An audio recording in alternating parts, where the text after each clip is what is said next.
This lecture, Why Nazi Germany Was a Socialist Country, and Why Socialism is Totalitarian, was delivered in October of 2005 at the Ludwig von Mises Institute in Auburn, Alabama, on the occasion of the Institute's 20th anniversary. Good afternoon, ladies and gentlemen. My purpose today is to make just two main points. One, to show why Nazi Germany was a socialist state, not a capitalist one. And two, to show why socialism, understood as an economic system based on government ownership of the means of production, requires a totalitarian dictatorship. The identification of Nazi Germany as a socialist state was one of the many important contributions of Ludwig von Mises. When one remembers that the word Nazi was an abbreviation for Der Nationalsozialistische Deutsche Arbeiterspartei, in English translation, the National Socialist German Workers' Party, Mises's identification might not appear all that noteworthy. For what should one expect the economic system of a country ruled by a party with socialist in its name to be but socialism? Nevertheless, apart from Mises and his readers, practically no one thinks of Nazi Germany as a socialist state. It is far more common to believe that it represented a form of capitalism, which is what the communists and all other Marxists have claimed. The essential foundation of the claim that Nazi Germany was capitalist was the fact that most industries in Nazi Germany appeared to be left in private hands. What Mises identified was that private ownership of the means of production existed in name only under the Nazis, and that the actual substance of ownership of the means of production resided in the German government. For it was the German government, and not the nominal private owners, that exercised all of the substantive powers of ownership. It, not the nominal private owners, decided what was to be produced, in what quantity, by what methods, and to whom it was to be distributed, as well as what prices would be charged and what wages would be paid, and what dividends or other income the nominal private owners would be permitted to receive. The position of the alleged private owners, Mises showed, was reduced essentially to that of government pensioners. De facto government ownership of the means of production, as Mises termed it, was logically implied by such fundamental collectivist principles embraced by the Nazis as that the common good comes before the private good, and the individual exists as a means to the ends of the state. If the individual is a means to the ends of the state, so too, of course, is his property. Just as he is owned by the state, his property is also owned by the state. But what specifically established de facto socialism in Nazi Germany was the introduction of price and wage controls in 1936. These were imposed in response to the inflation of the money supply carried out by the regime from the time of its coming to power in early 1933. The Nazi regime inflated the money supply as the means of financing the vast increase in government spending required by its programs of public works, subsidies, and rearmament. The price and wage controls were imposed in response to the rise in prices that began to result from the inflation. The effect of the combination of inflation and price and wage controls is shortages, that is, a situation in which the quantity of goods people attempt to buy exceed the quantities available for sale. Shortages, in turn, result in economic chaos. It's not only that consumers who show up in stores early in the day are in a position to buy up all the stocks of goods and leave customers who arrive later with nothing, a situation to which governments typically respond by imposing rationing. Shortages result in chaos throughout the economic system. They introduce randomness in the distribution of supplies between geographical areas, in the allocation of a factor of production among its different products, in the allocation of labor and capital among the different branches of the economic system.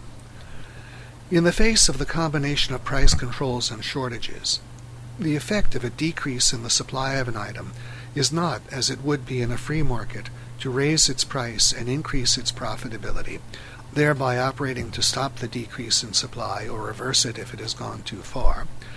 Price control prohibits the rise in prices and thus the increase in profitability.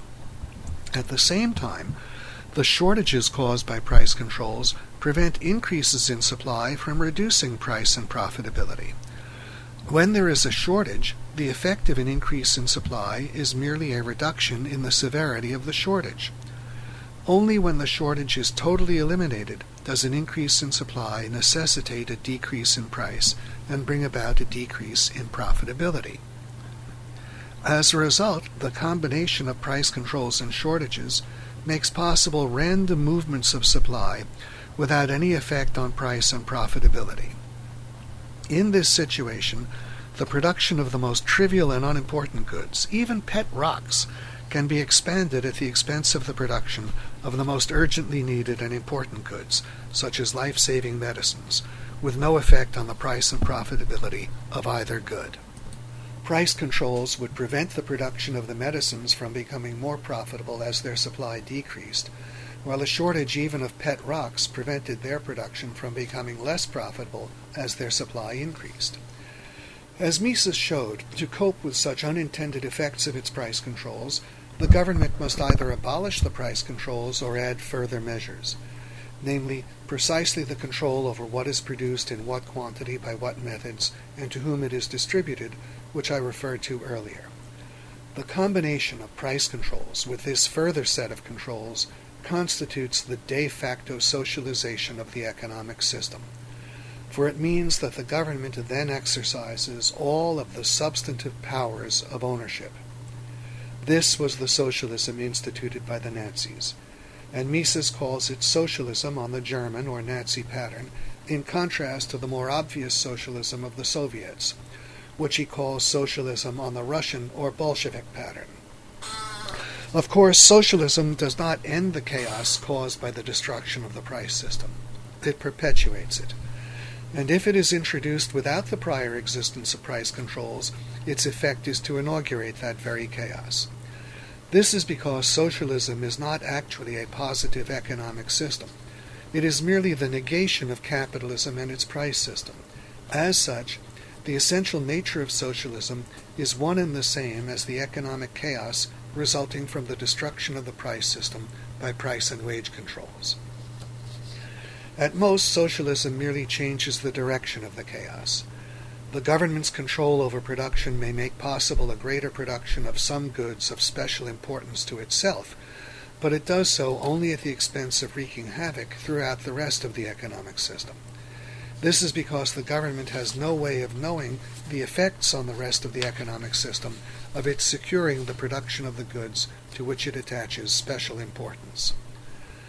The requirements of enforcing a system of price and wage controls shed major light on the totalitarian nature of socialism, most obviously, of course, on that of the German or Nazi variant of socialism, but also on that of Soviet-style socialism as well. We can start with the fact that the financial self-interest of sellers operating under price controls is to evade the price controls and raise their prices. Buyers otherwise unable to obtain goods are willing, indeed eager, to pay these higher prices as the means of securing the goods they want. In these circumstances, what is to stop prices from rising and a massive black market from developing? The answer is a combination of severe penalties combined with a great likelihood of being caught and then actually suffering those penalties. Mere fines are not likely to provide much of a deterrent. They will be regarded simply as an additional business expense. If the government is serious about its price controls, it is necessary for it to impose penalties comparable to those for a major felony. But the mere existence of such penalties is not enough. The government has to make it actually dangerous to conduct black market transactions. It has to make people fear that in conducting such a transaction they might somehow be discovered by the police and actually end up in jail. In order to create such fear, the government must develop an army of spies and secret informers. For example, the government must make a storekeeper and his customer fearful that if they engage in a black market transaction, some other customer in the store will report them. Because of the privacy and secrecy in which many black market transactions can be conducted, the government must also make anyone contemplating a black market transaction fearful that the other party might turn out to be a police agent trying to entrap him. The government must make people fearful even of their longtime associates, even of their friends and relatives, lest even they turn out to be informers. And finally, in order to obtain convictions, the government must place the decision about innocence or guilt in the case of black market transactions in the hands of an administrative tribunal or its police agents on the spot. It cannot rely on jury trials, because it is unlikely that many juries can be found willing to bring in guilty verdicts in cases in which a man might have to go to jail for several years for the crime of selling a few pounds of meat or a pair of shoes above the ceiling price.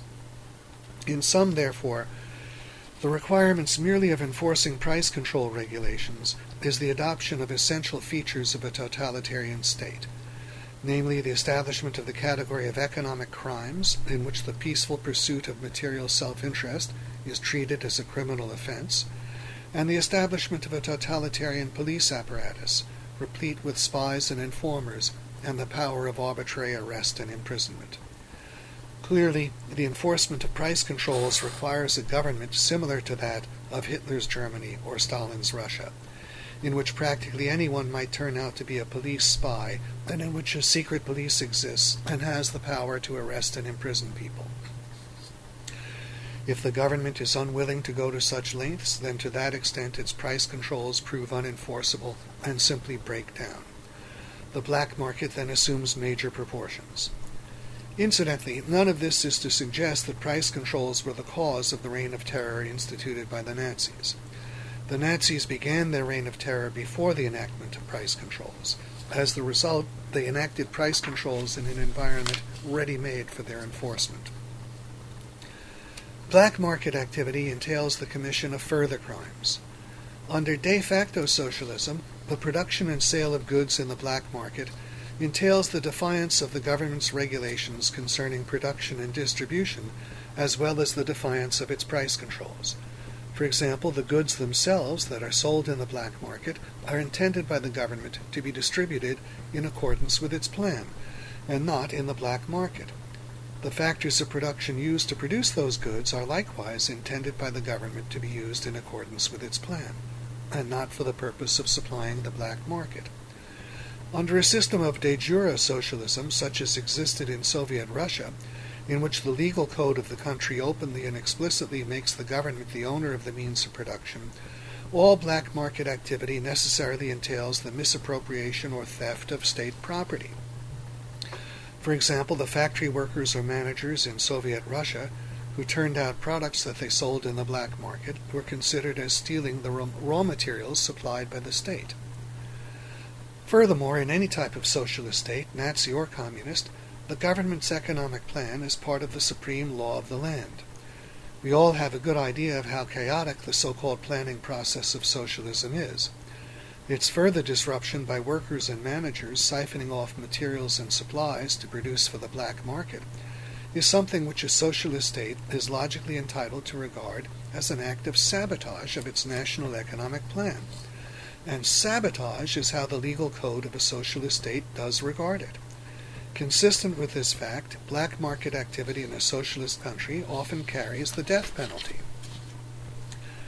Now, I think that a fundamental fact that explains the all-round reign of terror found under socialism, especially the Russian or Bolshevik variety, is the incredible dilemma in which a socialist state places itself in relation to the masses of its citizens. On the one hand, it assumes full responsibility for the individual's economic well-being. It openly avows this responsibility.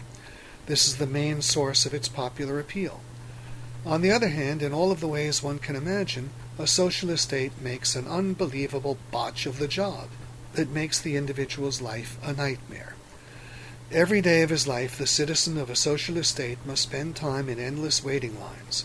For him, the problems Americans experienced in the gasoline shortages of the 1970s are normal, only he does not experience them in relation to gasoline, for he does not own a car and has no hope of ever owning one, but in relation to simple items of clothing, to vegetables, even to bread. Even worse, he is frequently forced to work at a job that is not of his choice, and which he therefore must certainly hate. For under shortages, the government comes to decide the allocation of labor just as it does the allocation of the material factors of production. and he lives in a condition of unbelievable overcrowding, with hardly ever a chance for privacy. In the face of housing shortages, boarders are assigned to homes, families are compelled to share apartments, and a system of internal passports and visas is adopted to limit the severity of housing shortages in the more desirable areas of the country. To put it mildly, a person forced to live in such conditions must seethe with resentment and hostility. Now, against whom would it be more logical for the citizens of a socialist state to direct their resentment and hostility than against that very socialist state itself? The same socialist state which has proclaimed its responsibility for their life, has promised them a life of bliss, and which in fact is responsible for giving them a life of hell. Indeed, the leaders of a socialist state live in a further dilemma, in that they daily encourage the people to believe that socialism is a perfect system whose bad results can only be the work of evil men. If that were true, who in reason could those evil men be but the rulers themselves, who have not only made life a hell, but have perverted an allegedly perfect system to do it? It follows that the rulers of a socialist state must live in terror of the people. By the logic of their actions and their teachings, the boiling, seething resentment of the people should well up and swallow them in an orgy of bloody vengeance. The rulers sense this even if they do not admit it openly, and thus their major concern is always to keep the lid on the citizenry. Consequently, it is true, but very inadequate merely to say such things as that socialism lacks freedom of the press and freedom of speech. Of course it lacks these freedoms. If the government owns all the newspapers and publishing houses, if it decides for what purposes newsprint and paper are to be made available, then obviously nothing can be printed which the government does not want printed. If it owns all the meeting halls, no public speech or lecture can be delivered which the government does not want delivered. But socialism goes far beyond the mere lack of freedom of press and speech. A socialist government totally annihilates those freedoms. It turns the press and every public forum into a vehicle of hysterical propaganda in its own behalf, and it engages in the relentless persecution of everyone who dares to deviate by so much as an inch from its official party line. The reason for these facts is the socialist rulers' terror of the people. To protect themselves, they must order the propaganda ministry and the secret police to work round the clock. The one to constantly divert the people's attention from the responsibility of socialism and of the rulers of socialism for the people's misery. The other to spirit away and silence anyone who might even remotely suggest the responsibility of socialism or its rulers, to spirit away anyone who begins to show signs of thinking for himself. It is because of the rulers' terror and their desperate need to find scapegoats for the failures of socialism that the press of a socialist country is always full of stories about foreign plots and sabotage and about corruption and mismanagement on the part of subordinate officials, and why periodically it is necessary to unmask large-scale domestic plots and to sacrifice major officials and entire factions in giant purges. It is because of their terror and their desperate need to crush every breath even of potential opposition that the rulers of socialism do not dare to allow even purely cultural activities that are not under the control of the state. For if people so much as assemble for an art show or a poetry reading that is not controlled by the state, the rulers must fear the dissemination of dangerous ideas. Any unauthorized ideas are dangerous ideas, because they can lead people to begin thinking for themselves, and thus to begin thinking about the nature of socialism and its rulers. The rulers must fear the spontaneous assembly of a handful of people in a room, and use the secret police and its apparatus of spies, informers, and terror either to stop such meetings or to make sure that their content is entirely innocuous from the view of the state. Socialism cannot be ruled for very long except by terror. As soon as the terror is relaxed, resentment and hostility logically begin to well up against the rulers. The stage is thus set for a revolution or civil war. In fact, in the absence of terror, or more correctly a sufficient degree of terror, socialism would be characterized by an endless series of revolutions and civil wars. As each new group of rulers proved as incapable of making socialism function successfully as its predecessors before it. The inescapable inference to be drawn is that the terror actually experienced in the socialist countries was not simply the work of evil men, such as Stalin, but springs from the nature of the socialist system. Stalin could come to the fore because his unusual willingness and cunning in the use of terror were the specific characteristics most required by a ruler of socialism. He rose to the top by a process of socialist natural selection, the selection of the worst. I need to anticipate a possible misunderstanding concerning my thesis that socialism is totalitarian by its nature. This concerns the allegedly socialist countries run by social democrats, such as Sweden and the other Scandinavian countries, which are clearly not totalitarian dictatorships. In such cases, it is necessary to realize that along with the countries not being totalitarian, they are also not socialist. Their governing parties may espouse socialism as their philosophy and their ultimate goal, but socialism is not what they have implemented as their economic system. Their actual economic system is that of a hampered market economy, as Mises termed it. While more hampered than our own in important respects, their economic system is essentially similar to our own, in that the characteristic driving force of production and economic activity is not government decree, but the initiative of private owners motivated by the prospect of private profit. The reason that social democrats do not establish socialism when they come to power is that they are unwilling to do what would be required. The establishment of socialism as an economic system requires a massive act of theft. The means of production must be seized from their owners and turned over to the state. Such seizure is virtually certain to provoke substantial resistance on the part of the owners, resistance which can be overcome only by the use of massive force. The communists were and are willing to apply such force, as evidenced in Soviet Russia. Their character is that of armed robbers prepared to commit murder if that is what is necessary to carry out their robbery. The character of the Social Democrats, in contrast, is more like that of pickpockets, who may talk of pulling the big job some day, but who in fact are unwilling to do the killing that would be required, and so give up at the slightest sign of serious resistance. As for the Nazis, they generally did not have to kill in order to seize the property of Germans other than Jews. This was because, as we have seen, they established socialism by stealth, through price controls, which served to maintain the outward guise and appearance of private ownership.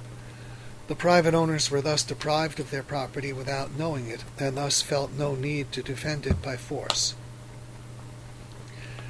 In the United States at the present time, we do not have socialism in any form, and we do not have a dictatorship, let alone a totalitarian dictatorship.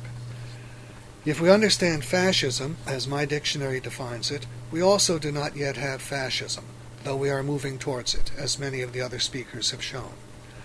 Fascism, according to my dictionary, is a governmental system with strong centralized power, permitting no opposition or criticism, controlling all affairs of the nation, industrial, commercial, educational, cultural, and artistic, and emphasizing an aggressive nationalism. The element that is most clearly lacking, at least so far, is the prohibition of opposition and criticism. What we have is a hampered market economy that is growing ever more hampered by ever more government intervention, and that is characterized by a growing loss of individual freedom. The growth of government's economic intervention is itself synonymous with a loss of individual freedom, because it means increasingly initiating the use of physical force to make people do what they do not voluntarily choose to do, or prevent them from doing what they do voluntarily choose to do. Since the individual is the best judge of his own interests, and at least as a rule seeks to do what it is in his interest to do, and avoid doing what harms his interest, it follows that the greater the extent of government intervention, the greater the extent to which individuals are prevented from doing what benefits them, and are instead compelled to do what causes them loss. Today, in the United States, government spending, federal, state, and local, amounts to almost half of the monetary incomes of the portion of the citizenry that does not work for the government.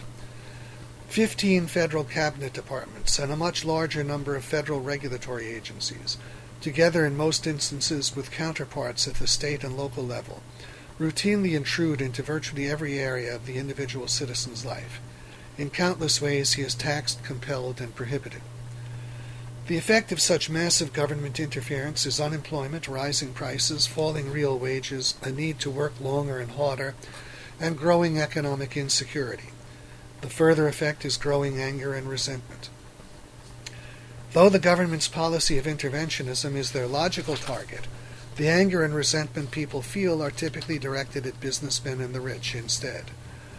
This is a mistake which is fueled for the most part by an ignorant and envious intellectual establishment and media. And in conformity with this attitude, since the collapse of the stock market bubble, which was in fact created by the Federal Reserve's policy of credit expansion and then pricked by its temporary abandonment of that policy, government prosecutors have adopted what appears to be a particularly vengeful policy toward executives guilty of financial dishonesty, as though their actions were responsible for the widespread losses resulting from the collapse of the bubble. Thus, the former head of a major telecommunications company was recently given a 25-year prison sentence. Other top executives have suffered similarly. Even more ominously, the government's power to obtain mere criminal indictments has become equivalent to the power to destroy a firm, as occurred in the case of Arthur Andersen, the major accounting firm.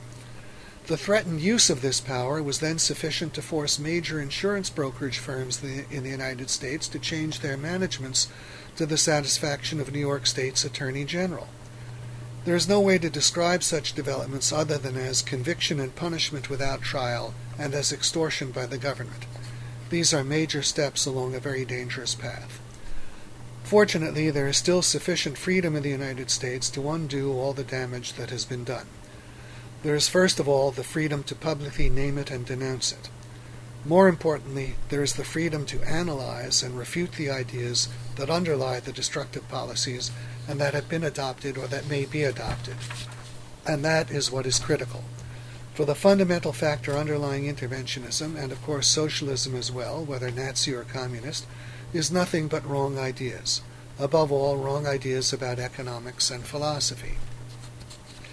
There is now an extensive and growing body of literature that presents sound ideas in these two vital fields. In my judgment, the two most important authors of this literature are Ludwig von Mises and Ayn Rand. An extensive knowledge of their writings is an indispensable prerequisite for success in the defense of individual freedom and the free market. This institute, the Ludwig von Mises Institute, is the world's leading center for the dissemination of Mises's ideas. It presents a constant flow of analyses based on his ideas, analyses that appear in its academic journals, its books and periodicals, and in its daily website news articles that deal with the issues of the moment.